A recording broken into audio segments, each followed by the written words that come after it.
존경하는 최익순 의장님과 선배 동료 의원 여러분, 김홍규 시장님을 비롯한 집행기관 공무원 여러분, 산업위원회 의원 박경란입니다. 먼저 길어지는 가뭄으로 고통받고 있는 시민들과 공무원 여러분들께 깊은 위로와 감사의 말씀을 전합니다. 본 의원은 오늘 역사문화도시 강릉 발전을 위한 정책 제안을 위해 이 자리에 섰습니다. 우리 강릉시는 강원특별자치도의 26%에 해당하는 유무형 문화유산을 보유하고 있습니다. 또한 오랜 역사만큼이나 다수의 문인을 배출했고 예를 중시해 문양, 예항으로도 불리웁니다. 집행기관도 이러한 강릉의 역사와 문화적 배경을 근거로 2023년 문화유산과를 신설해 유무형 문화유산을 보호 발굴하여 계승하고자 한다고 생각합니다. 그러나 문화유산과 신설 이후 주요 역점 정책과 성과들을 들여다보면 아쉬움이 있습니다. 유무형 문화유산 관리 활용에 대한 종합계획이 없을 뿐더러 비지정 문화유산에 대한 관리와 전승 노력도 찾아보기 어렵습니다. 특히 방자수저, 전통자수, 갈골가줄, 불교 목조각 등 외롭게 전통 기능을 계승하고 있는 개인 종목 무형유산의 경우 올해 지원액이 총 7,900만 원에 불과합니다. 문화유산은 단순 볼거리를 넘어 지역경제를 살리는 관광자원이 되고 다른 문화자원, 과학기술과 콜라보를 통해 새로운 문화를 만들어내기도 합니다. 이에 본 의원은 지역구인 교이동에 위치한 강릉 향교를 중심으로 몇 가지 말씀드리고자 합니다. 전국의 교동이라는 지명은 향교가 있는 동네를 뜻합니다.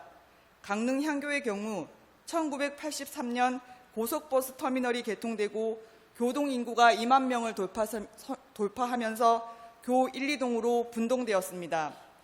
어떠한 기준인지 명확하진 않으나 향교는 교 2동에 포함됐습니다. 현재 교 2동에 위치한 강릉역은 서울을 오가는 KTX와 부산을 잇는 동해선을 통해 많은 관광객이 방문하고 있습니다. 또한 제진을 연결하는 동해 북부선 철도공사가 추진되고 있고 인천, 서울 남부권, 목포를 잇는 철도 사업도 계획되어 있습니다.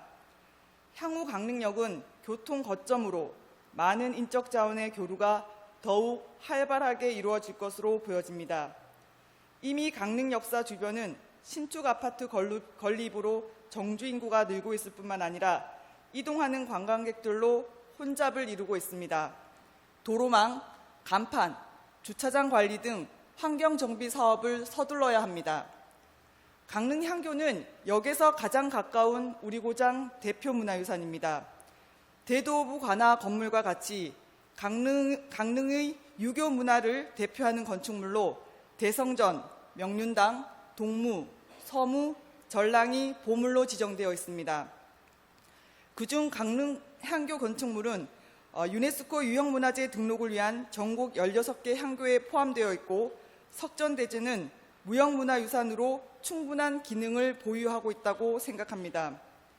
원주시의 경우 2017년 국토부 공모사업을 통해 원주향교 도시문화 마을 조성 사업으로 향교길 보행환경 개선, 역사공원 조성, 한옥형 행정복지센터 건립 등을 추진해 호평을 받고 있습니다. 향교 외에도 전국에서 유일하게 공자를 배양하고 있는 오봉서원과 율곡이이의 위패를 모신 송담서원 역시 소중한 문화유산이자 숨은 명소로 평가받고 있습니다. 이에 본 의원은 강릉시 차원의 향교서원의 전통문화 발전 종합계획 수립을 제안합니다. 먼저 향교서원별 운영 실태를 조사하여 기본 자료를 디지털화하고 고문화 연구 등 학술적 연구 활동이 필요합니다. 특히 향교 정문 부근에 있는 연저암 주변을 정비하여 향후 유네스코 문화유산 등록을 위한 준비를 철저히 해 나가시기 바랍니다. 둘째, 보물 제214호로 관리되고 있는 강릉향교 대성전의 국보 승격 추진입니다. 삼척시는 보물 제213호였던 죽서루를 2022년도에 국보로 승격시켰습니다. 강릉향교는 고려시대에 건립된 교육기관으로 우리나라 향교의 효시로 평가받고 있을 뿐만 아니라 개화기 이후에도 강릉 지역 근대 교육의 맥을 이어가는 역할을 했습니다. 특히 제한 공간인 대성전은 1963년 국가지정문화재인 보물로 지정되었고 조선 초기 목조 건축물로 한국 고대 목조 건축물의 본보기가 되고 있다는 평가를 받고 있습니다. 셋째, 강릉향교는 712년의 전통을 이어오며 136위의 성년을 모시는 전국 최대의 석전대제가 있지만 무형문화유산으로 대접받지 못하고 있습니다. 단순히 제사를 넘어 유교 정신을 이어가는 전통 행사로 도지정 무형문화유산으로 등록해 계승해 나갈 것을 제안합니다. 넷째, 향교와 서원의 기능과 활용의 현대화입니다. 평생학습 및 문화교육 공간으로 활용도를 높이고 학교 교육과 연계한 역사 체험 프로그램, 청소년 인문학 강좌 운영 등을 통해 보다 다양한 세대가 공유할 수 있는 공간으로 거듭나야 합니다. 디지털 콘텐츠를 활용한 온라인 전시와 체험 콘텐츠를 개발해 관람객의 접근성을 높이는 노력도 필요합니다. 마지막으로 강릉 향교의 유림들은 강릉의 전통 문화를 지키는 동사적인 자세로 석전제, 율곡제 총 15개 원사의 제항을 맡아 수행하고 있고 인성교육을 실시하는 등 교육적 역할을 하고 있습니다. 자긍심을 높이는 지원 방안도 강구해 주시기 바랍니다.